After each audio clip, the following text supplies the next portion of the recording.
Good morning, everyone. We are welcoming all to this webinar, Energy Management and Audit and Overview.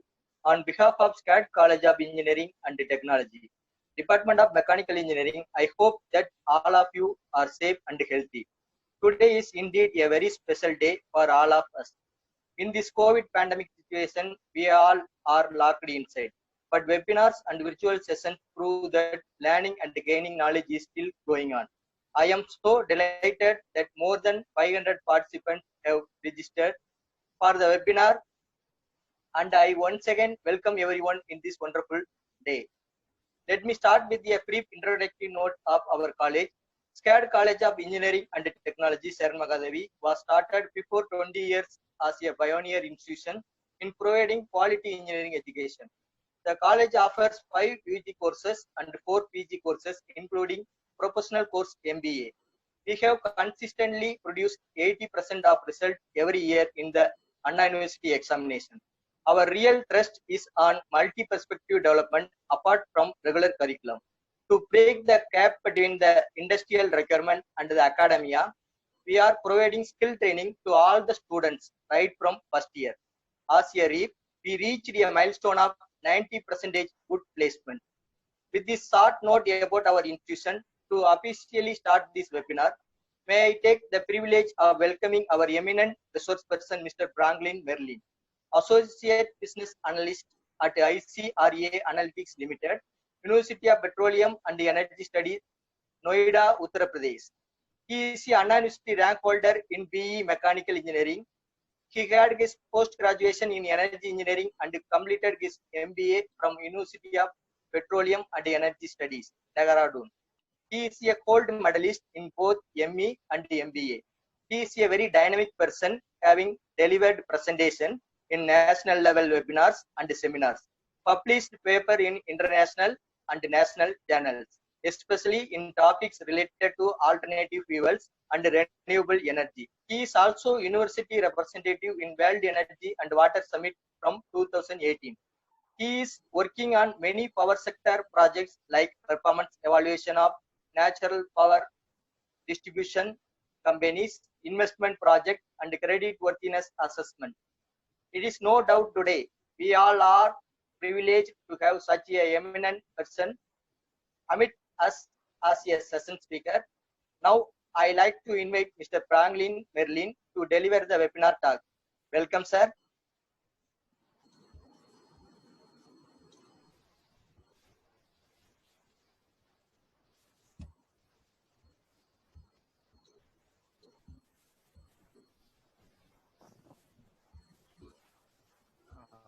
Napoleon sir, can you screen? So you can proceed, sir. Yeah, okay. So a very morning greet to one and all. Thanks for your very nice introduction. I am very sure that I'm not eligible to hold such credits as mentioned, like completed a strong academic background with a university gold medalist throughout my studies. But one thing is very clear, scores are just numbers. How much knowledge you gained, how frequently, how technically strong you are, and how conceptually good that really matters. And I don't want to waste much of your time. Let's move directly into the presentation. Before attending the present session, you all might be having some questions like how this topic is going to help me in my profession, or like I can able to get some guidance for my career to do energy auditing or something like that. Yes, it is going to be helpful for you all, because the targeted audience are the Department of Mechanical Engineering students, where they are going to work with industries, business, and other organizations soon. Some are already working professionals are there, some industrialists are also there, field experts might be there, and of course faculties are also there who are going to guide the future mechanical engineering students. So this topic is especially designed for this targeted audience. Why to manage energy? To answer this, there are 5 basic parameters. So if you consider, first one is availability. We all know that fuel availability is very less, and it will not be there for a prolonged period. Say, for example, our future generation will not be enjoying more energy as we are enjoying today. So the next one is affordability. There is like huge demand for fuel, which is obviously results in high energy cost. And the next one is like accessibility. We will not be getting fuel directly. There are series of process to work to get this fuel on our hand to use it for our domestic or else like industrial purposes. And the next one we can talk about is reliability.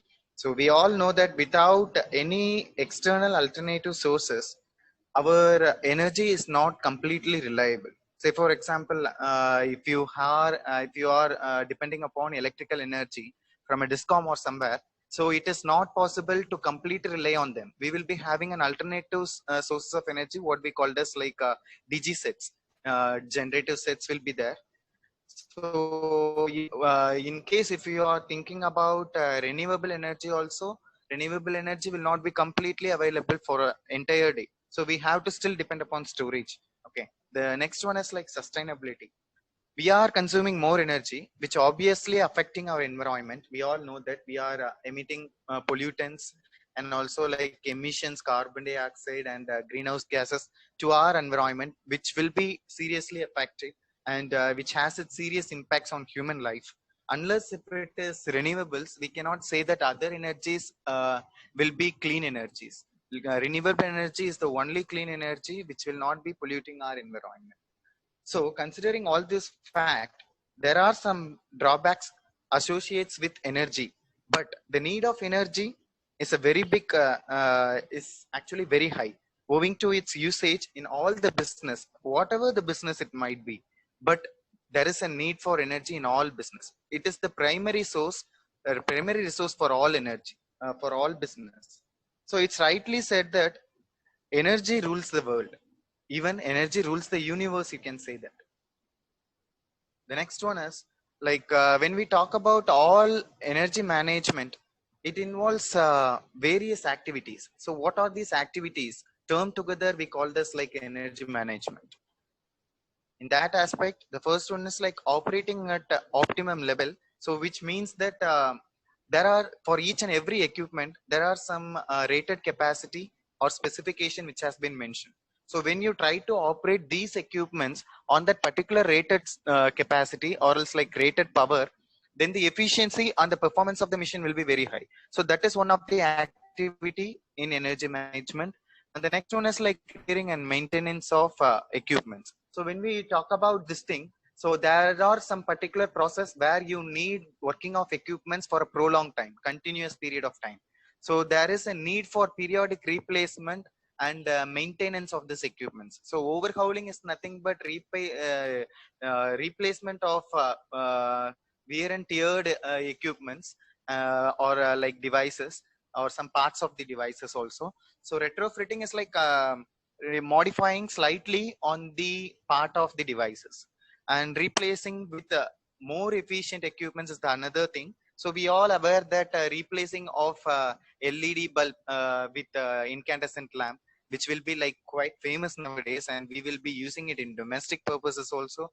So people have started using like 5-star equipments even for domestic purposes, for their AC or like refrigeration. They will be started buying this 5-star product equipments also. Next one is like or waste.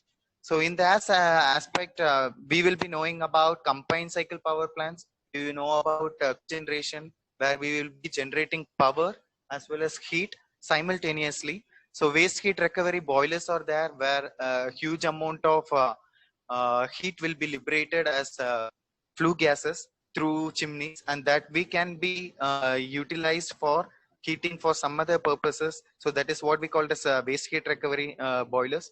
And utilization of renewable energy resources, obviously people started using solar products on all items, especially on water heaters. People started using it, and solar street lights, it is being replaced with conventional street lights. So automatically it is being happening also in some regions. And government has also started focusing on renewable areas. So our target, we all know about the 2022 target of solar, that is like 100 gigawatt of solar by 2020. and renewable will be 175 gigawatt. So which will be like promoting these things. So obviously these carrying out these activities will lead to a better result. And what are the results if you see? And the results will be like more on economic point of view. So first you talk about like cost minimization. Obviously the per unit power consumption of your production will get reduced. And the next one is profit maximization, where most of the organization will be highly focused towards like profit maximization, and that will obviously gives you high profit also, because you are reducing the cost of production, so which results in profits.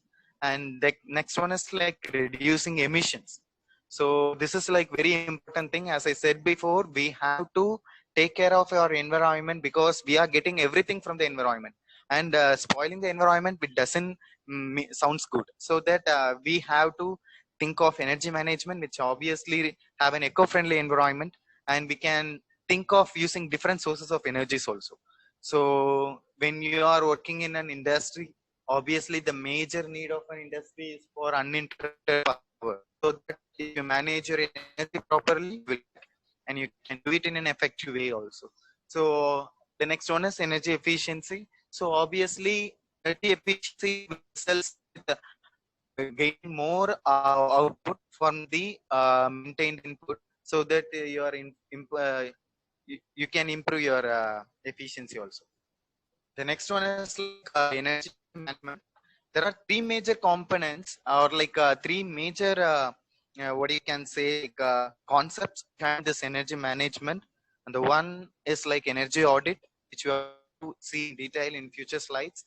Then is energy efficiency and energy conservation, more or less, which will also in future slides. So the next one is like energy audit. So what is the need for energy audit? So if you we can reduce energy consumption, we can like think of so much when we talk about energy audit, we all know that the major expenses when we are producing something in an industry. The first one is like energy, which might be electrical energy or thermal energy, and the next one is labor, and the third one is material cost. Both labor and material cost cannot be reduced, because when that thing has to be considered with the scale of operations associated with it. So we cannot reduce or conserve labor cost, or else like material cost, but we can conserve, or we can start thinking about energy conservation in to reduce these expenses. But we can reduce energy consumption to produce a unit product, which is the goal of energy audit actually. So that I have been mentioned in the goal of energy audit. An energy audit will act as the benchmark, which is nothing but a reference point for managing the energy in operations. So there are different forms, different types of energy audits available. So let us have in detail about what are the types of energy audits that is being available. First one is like preliminary energy audit. The next one is targeted energy audit. The third is like detailed energy audit. So primary energy audit, as the name prescribed, that it will be done on internal basis of an industry or an organization, where they will be obtaining so much data, periodic data or historic data, what you can say, and that you will be analyzing the consumption pattern of your energy. So it will give you some hint like where you can reduce your energy, or else like you can put up your reference point also to conserve this energy. And the next one is like targeted energy audits. So obviously the name prescribed, it is a detailed analysis for a particular targeted project. Say for example, in an industry, if you find that the most of the energy is being consumed in areas like boilers, or else like compressor systems, then you can started focusing on that particular area. So that is what we call as targeted energy audits. And the next one is like detailed energy audits. In detailed energy audits, we can have energy audits in all systems which are consuming energy, and there will be some opportunities which will be available, that is cost saving opportunities will also be available. There are three phases in this detailed energy audit. Let me explain in detail about all those three phases. And the first one is like pre-audit phase. As the name prescribed, there will be conducting a general meeting. The person who is going to conduct this energy audit, he will conduct a general meeting with the production heads or else like other department heads, just for conveying the need of this audit and also to grasp the attention and cooperation of these heads so that they can able to do it in a better way. And the next one is like post auditing phase, that is the second one, the auditing phase. In this auditing phase, what will happen is like they will be measuring the performance with rated values, whether they can able to relate to with the rated values or not, how efficiently the machines are working, they will be measuring that. And usually working hours and usage of that particular device or the equipments will be calculated, and the details will be driven out from the person who is handling that equipments actually or working with it. Usually they will be called as operators. We will be getting details from the operators then. And the next one is like repair and maintenance schedule, how frequent they are maintaining, frequently they are scheduling for that maintenance purpose, and how periodically retrofitting is happening, how periodically overhauling happening. Things will be they will be auditing in this auditing phase.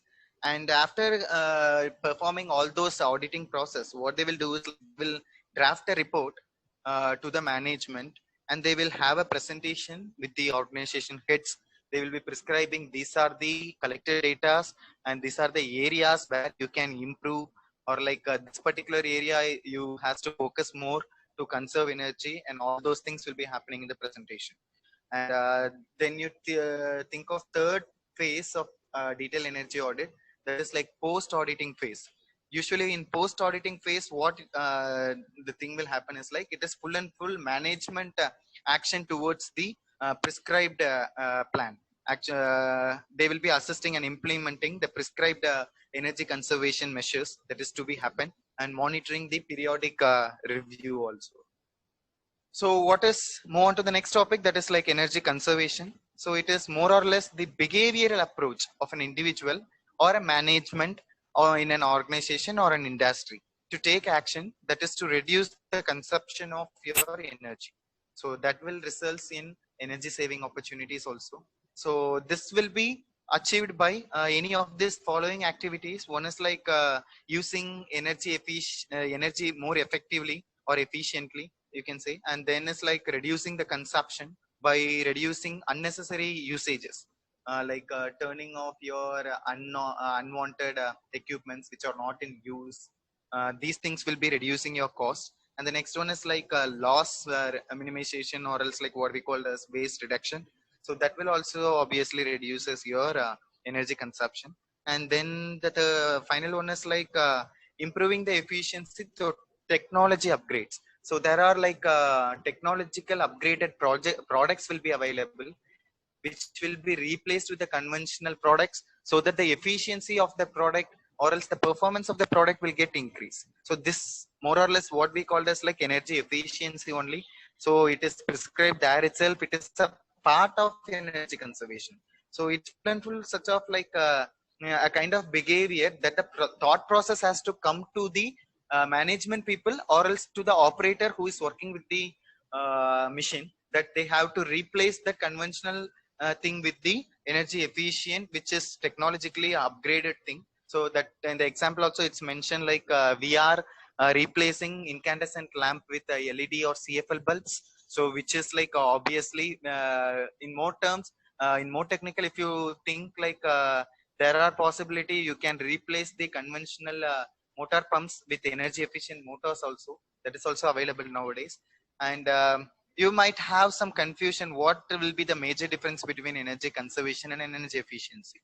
So in that aspect, turning off all the lights which are not in the not in use, or else like when you are leaving a room, just switching off all the lights is an energy conservation process, because there you no need to have any technological involvement in that. It's full and full your behavioral approach. So how a human is going to behave, it's full and full his behavioral approach. So there will not be having any technological involvement. So it is called as energy conservation. Whereas like involvement of technology is there, then we will call it as like energy efficiency. So what are the energy conservation opportunities or like conservation areas that is being available? almost all the power sector concepts and processes comes under energy conservation only. So if you think the first one, that is like energy generation. So we can think of, in different way, like combined cycle plants. As I said before, cogeneration you can think of, which will be reducing your increasing your output. So that will also be like very useful. The next one is like energy distribution. So when we talk about energy distribution, the major drawback with the discoms are like they can't able to manage their AT&C losses. AT&C is like aggregated technical and commercial losses. So where the losses are very high, they are having a serious they are facing a serious economical problem in this in maintaining this AT&C losses. In some discoms, it will be like 30% AT&C losses is also there. But the prescribed is like within 15 percentage, and we are still focusing on that. Few discoms are really performing well for reducing their AT&C losses. So there also we can think of energy conservation opportunities. And the next one is like energy usage by processes. So we can think of recycling process, waste heat recovery system, as I said before, trapping out the heat from the hot flue gas, which is directly fed to the atmosphere. And waste to energy systems also we can think of. The next one is like energy intensive industries. In these industry, the consumption pattern will be like very high. So energy audit can be taken place, and the suggested output from the energy audits are the prescribed energy conservation opportunity. The management has to be, or the industry has to be taken this seriously, and the outputs will be like tremendous. And energy efficient devices they can be start using often. And the next one is like fuel substitution or alternative fuels. In this regards, if you want to talk about this thing, we can say one thing. I read in an article also. India is the only one country which has like n number of alternative fuels, which are only in form of papers or journals, you can say. But we implementing it in a right way, or else like making use of it, we are still behind like so much countries. I can just say about one thing, like we and Japan started thinking of pyrolysis of used plastic water bottles. This oil they are using in petrol pumps also, but such thing will happen in India, it will be a very big question mark. Then green buildings. So we will be utilizing all the natural processes for heating as well as cooling, even for daylight concepts, which can be used for lighting purposes in buildings. So that will comes under green building. And the next one is like renewable energy technologies. So we all know that there are different renewable energy resources available: solar, wind, tidal, geothermal energy. So using of these things will reduces your energy and provides an opportunity for conserving the energy also. So the next one is like electrical vehicle, obviously. So the future is going to be electrical vehicles. So it will be like a process of energy conservation only, because energy in the form of fossil fuels will be driven out, and we will be using only clean energy. And that clean energy is also be like, we can say electric vehicles is a clean energy source unless or until the entire energy comes from renewable alone. If it is comes from thermal power plant or something like that, indirectly we are polluting the environment, and there is no use of saying that electric vehicles is a green vehicle. And the next one is like time of day tariff. Time of day tariff, it is a demand side management process actually. So we will be having different tariff, electricity tariff, that is per unit price of electricity for different time in a day, so that people on peak time they will be like started you will be charging, discom will be charging like very high price. So people will be started avoiding using electricity on that particular peak demand day hours. So they will be giving low price electricity on less demanded hours. So these are some of the energy conservation areas. And it's like benchmarking, as we all know that benchmarking is the is making utilize or following the best practices which is being followed the departments within the industry, or from other similar industry which are doing the same kind of businesses, and setting up some targets and working to achieve these targets also is what we call as benchmarking. So as I said, it is like two different forms. One is like internal benchmarking, and the next one is like external benchmarking. Internal benchmarking usually collecting data periodic historical data and finding out the way, analyzing with that and finding out ways how we can set a target, how we can achieve these targets, and all those things will be happening at the level. And the next one is like external level, across industries. So some best practices will be in energy conservation will be followed in some other industries which are really doing good, and you can start using that also. So you can ask a question like whether benchmarking concepts in the energy management will be like useful or not. Factors to be in that aspect, benchmarking can be used in energy management. For that, we have to consider some factors. One is like scale of operation, vintage of technology, raw material specifications, and product specifications. Because scale of operations, we have to have different benchmarking systems, and for different technology we have to think of different systems. Raw materials also, there we have to think of a different way of utilizing this benchmarking. And benchmarking parameters, that are two major classification. One is like gross production related thing, and another one is like equipment or utility related thing. So how much amount of that is like energy consumed for producing 1 million ton of cement, for cement industries I'm saying. For paper industries, how much amount electricity has been consumed for generating 1 million tons of paper. And in equipment point of terms, what you can say is like for achieving 1 ton of refrigeration, how much unit of power that is being consumed, or like how much amount of diesel will be has to be available for generating 1 unit power. So these things has to be like different benchmarking parameters. This is like how you can measure energy performance. It's like with that you can find out whether you're improving year by year, or else like you are deteriorating year by year. So it's purely based on a production factor. So you will be having a reference year production. Say for example in 2015 you might have a very good production, and you want that production to be continue for a prolonged time. Then that will be 2015 data will be your reference year production, and you have to find out the ratio with the current production year, current year production. And the next one is like reference years equivalent energy. In that you have to find out how much energy you have consumed, that you have to multiply with the production factor of that particular year.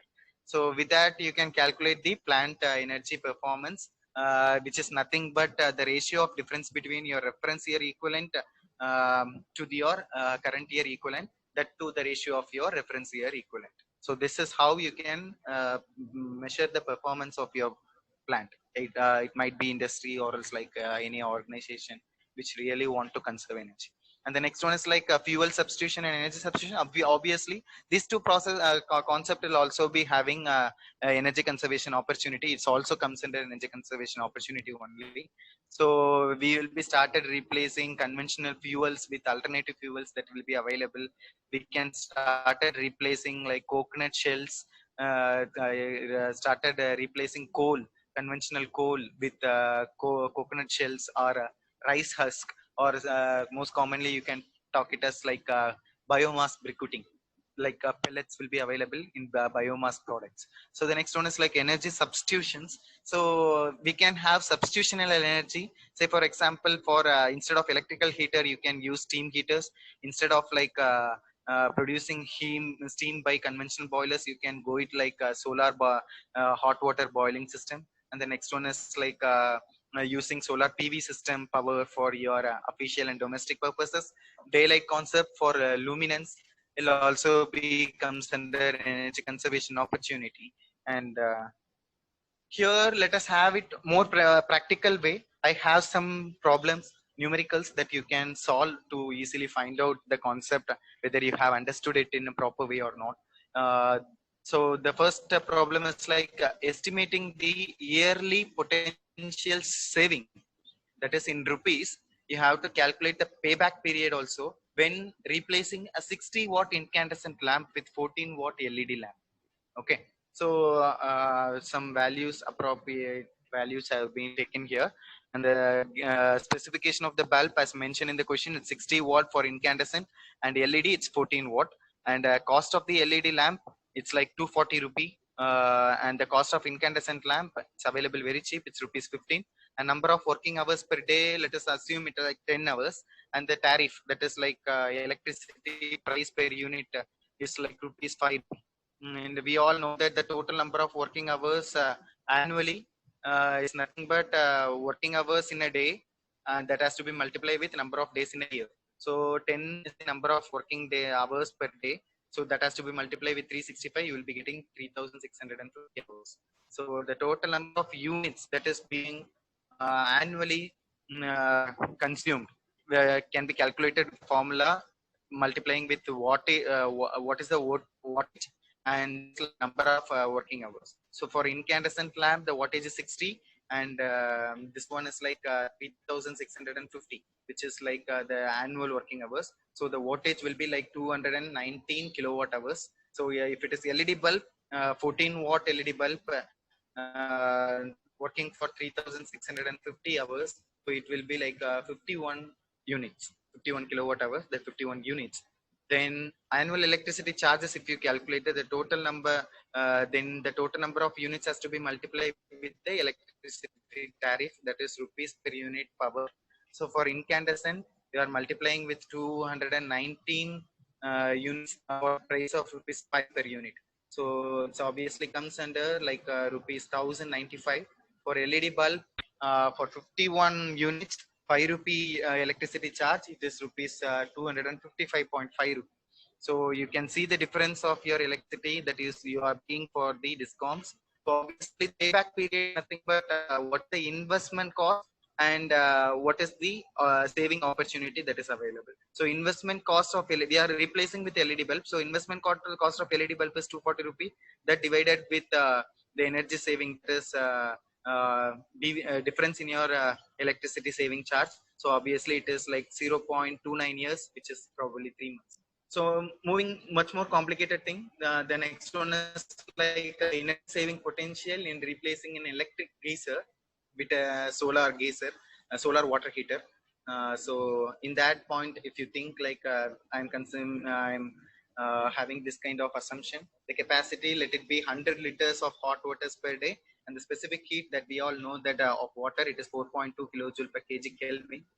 And inlet water, let us assume it to be 20 degrees Celsius, and outlet hot water you required is like 60 degree. And electricity tariff, that is price per unit power is like rupees 4.5, and the investment cost for the setting up of this solar water heater is 10,000 rupees.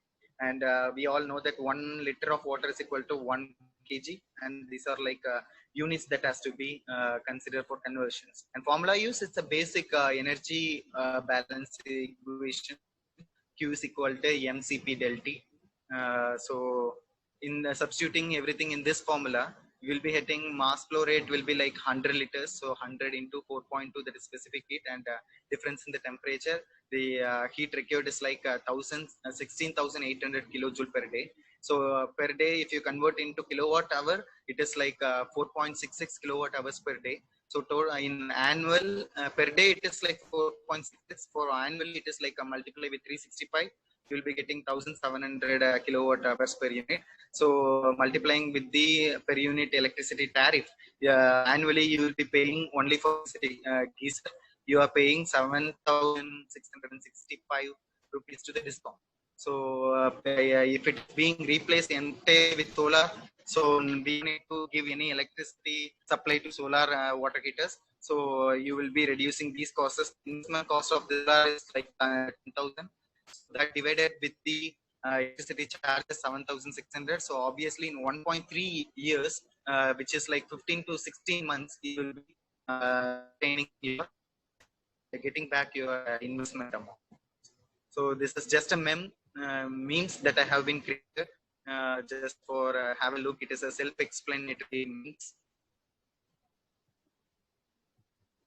People will be coming throwing waste, and obviously they will be saying that it is not a clean city, and everything is associated with our thought, how actively you are evolving, and what you are doing that reflects in the global level. And corporates, they started thinking about green energies. And what about you? You are the future corporates that's thinking about Thank you. Thanks for your patient listening, and looking forward for any active questions. Please be sending your questions so I will to answer. Thank you.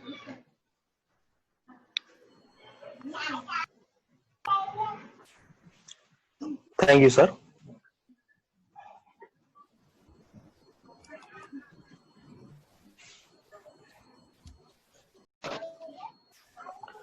Vote of thanks. Dear participation, greetings to all. This is M. Balasubramanian from Department of Mechanical Engineering. It's my privilege to propose a vote of thanks on this online webinar session. On behalf of Department of Mechanical Engineering, extend the very heartily vote of thanks to the participation who blessed us with their presence and took out the valuable time.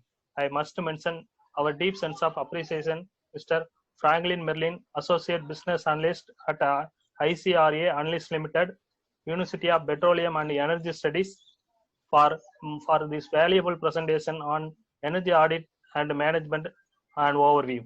I also wish to express my gratitude to our management, General Management Development, AGM, and Principal Dr. Ebidani for providing us an opportunity to organize the webinar session with encouragement and support. I heartily congratulate to all the participation for their active participation in the live webinar session, as no program can become successful as a single person. So I extend my big thanks to our department for their support and contribution. Participation, kind attention. Feedback link form provided this chat box. Kindly fill it out after submission. You will receive the e-certificate through your registered email ID. Thank you, sir. Thank you.